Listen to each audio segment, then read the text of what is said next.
Hello everyone, my name is Tiffany with Game Schooling, and I'm here to talk about game schooling. So let's chat game schooling. Do you know what game schooling is? Do you like to play games with your children? Game schooling is the belief in using games to be able to teach your children.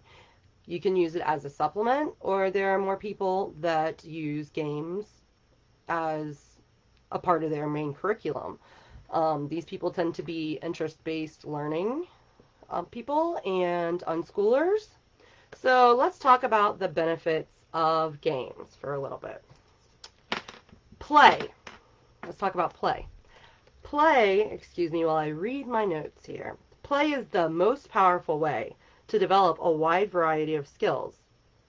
These skills include thinking and life skills like curiosity, creativity, resilience, emotional regulation, and physical competence. Games help children learn educational content faster and better. I have seen this with my own children. When kids enjoy what they are doing, they remember content longer and more accurately. This is one of the big reasons why I am a believer in interest-led learning. I do use boxed curriculum some. Sometimes I use it as a springboard and a starting out point. Sometimes I pick and choose what I like from one curriculum and another curriculum and combine them to create my own curriculum. I don't like to feel boxed in. I like to feel in control.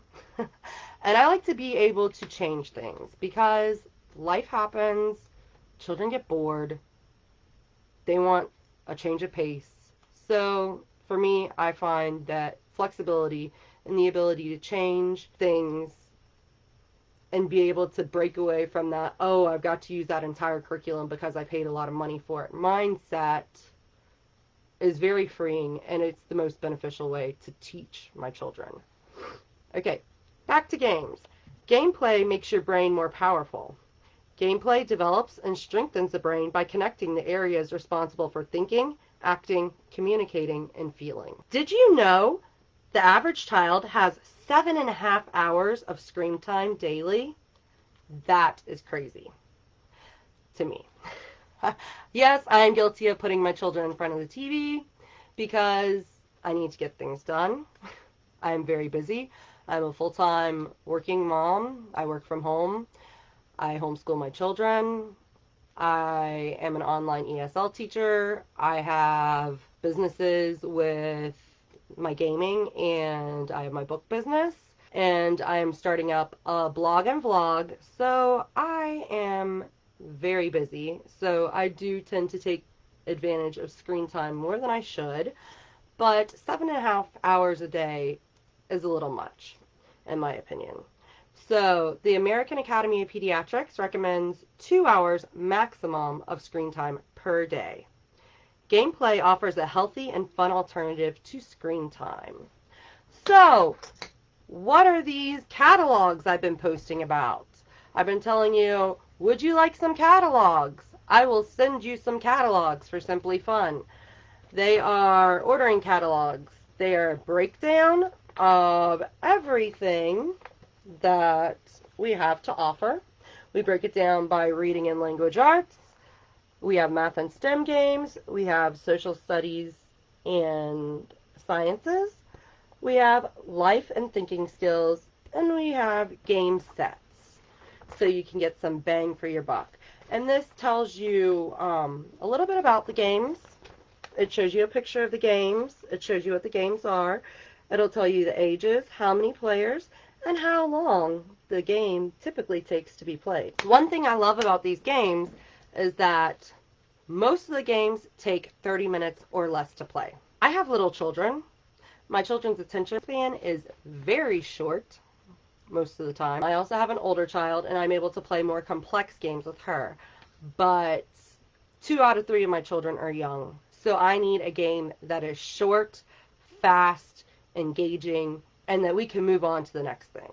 Let's preview some games. I love our games. Math! Yay! This one, Math Room, I love. We play this together. My 14-year-old and my 5-year-old. We try to do this with my 2-year-old sleeping because he tries to remove all the game pieces. In the back of the box, it gives that it is math and STEM game.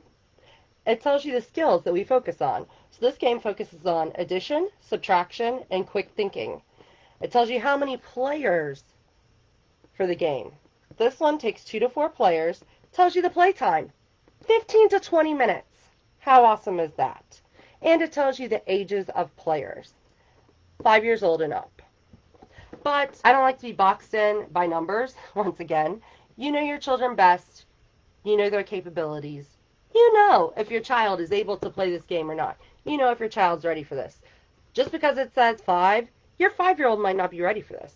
Your 3-year-old might be ready for this. It's all up to you. You're the parent. You're the teacher. You make the decisions. Next game. Another math game. I will solve that. This is for older children, ages 10 and up. And here it is 2 to 4 players. Approximate game time is 30 minutes. The skills, it focuses on operations, problem solving. So this one is a great game. I play this with my older daughter alone. My other children cannot handle this. So we try to carve out some time together alone. It doesn't always work because I have 2 younger children. Unfortunately, my younger daughter kind of gets what's left over most of the time. And I hate that, but it is what it is. She has less needs than my 2-year-old and my 5-year-old. She's more self-sufficient. She can take care of herself. And my 2-year-old and my 5-year-old need mommy a lot. Next one up. We love this game. This one is called Digger's Garden Match. I'm laughing because my 14-year-old, she took one look at it and she was like, do I have to play, Mom? Yes, Kaylee, you have to play because your sister, me, and you, we are all having a fun game time right now while your brother is sleeping. So just sit down and let's play the game together and have fun. This game, she actually really, really loved, and she got into this a lot, surprisingly. My 14-year-old daughter, she's very smart. She's very analytical. She's very logical. And she was kind of making herself crazy because this game involves a lot of logic. There's a lot of combinations and sequences that you can use in this game. And so the more sequences that you match up, the higher your point value. She was trying to look at all of the possible outcomes, and she sometimes was taking quite a bit of time to decide what move she wanted to make. But I loved it because she actually really got into this game, and she wants to actually share this game with her friends. How funny is that? So this game, it is Digger's Garden Match. It's for ages 4 and up, and we really enjoyed it. You kind of need a lot of room for this game. Anyways, it's a math game, and it focuses on shape recognition, color recognition, counting. It's for 1 to 6 players. I love this game because you can play it independently. It takes 15 minutes. 15 minutes, approximately. And it's ages 4 and up. So what you do is you match either the same shape or color to score points. You keep track of your points on the scoreboard using your bone, and you move your bone. The players with the most points wins. So this is a really fun game. For if you have children of multiple ages, I highly suggest this game because all of your children can play it together and you will have so much fun. This one is great. It's for younger children. If you have little children, this is a wonderful game. This is Wake Up Stars. It gets your children talking. It talks about feelings and how you feel when things happen to you. So this is a reading and language arts game. It focuses on storytelling and social relationships. These are the game boards. And there are stars with little emojis. So this is a little angry star. So then when you pick up this star, you talk about, I feel angry when I don't get my way. Or I feel angry when my brother is mean to me. And you give your children an opportunity to talk about it. And it's a great way to get them to open up about their feelings. Here's another star. Happy happy.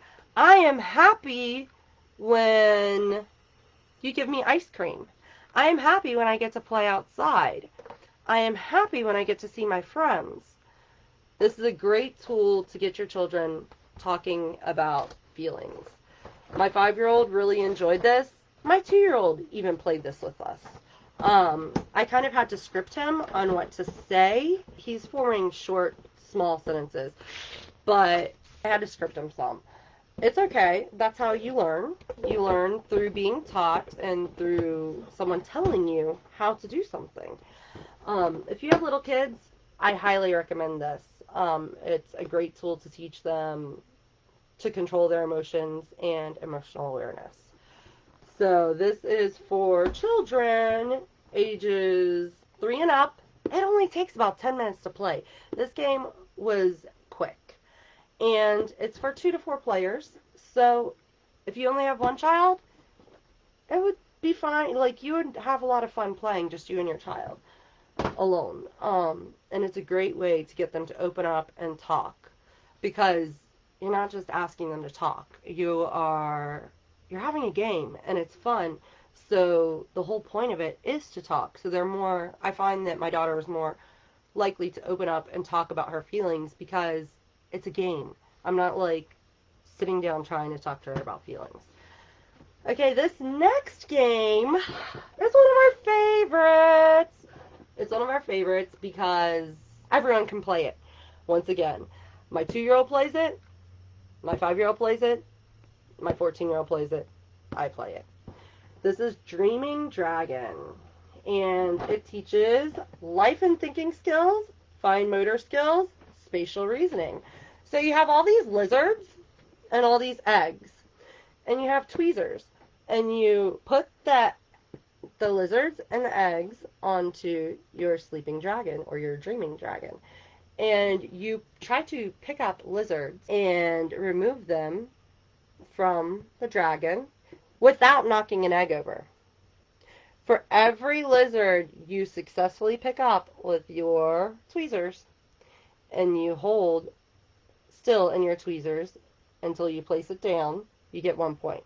For every egg you knock over, you lose a point. This game is a very big hit in my house. We play it a lot. Okay, now for a language game, Word Bits. My 14-year-old and I love this game. It is for ages 8 and up. It focuses on spelling, quick thinking, and vocabulary. This is for 2 to 4 players. It takes 20 to 30 minutes, and it's ages 8 and up. It is quite challenging, even for me. There were times that were like, oh my gosh, I can't think of anything. You roll all of your dice, and you have cards. Any word. Okay, any word. Here's a card for any word. You need 4 dice. It tells you that. 4 tells you how many dice you need. There are only 4 dice. I'm going to roll my dice into here. Oh, okay. So my letters are A, N, S, and U. So I can think of any word that uses these 4 letters, and the first person to think of a correct word wins the round. So for those letters, that combination, I would say sauna. And if I said sauna before my daughter or the other person said a real word with those 4 letters, then I would win that card. And then you create piles of cards, and whoever has the most cards at the end of the game wins. This is really fun too. It's a great way to work on spelling without you even having to put pencil to paper or even think about spelling. It expands your vocabulary. I don't like to always put my children down with the workbook. That is not my teaching methodology. It's not what I believe in. It works for some people. And if it works for you, that's great. I'm happy for you. It doesn't always work for my children. It really does not work for my 5-year-old. And I have a feeling she has so much energy and she's a go, go, go person that I have a feeling I'm going to be doing a lot of hands-on activities with her, even as she grows and as she ages. And I will be doing things like this with her to get her to have spelling practice and expand her vocabulary and obtain new words, things like that. Because I can sit down with my children and not get fussing from them if I have a game. And I can knock out some of the same exact objectives that I can as if I pull out a workbook and have them do the workbook. And they don't fight me on the games, but they will fight me on the workbook sometimes. So, if that is you, I highly suggest looking at some games.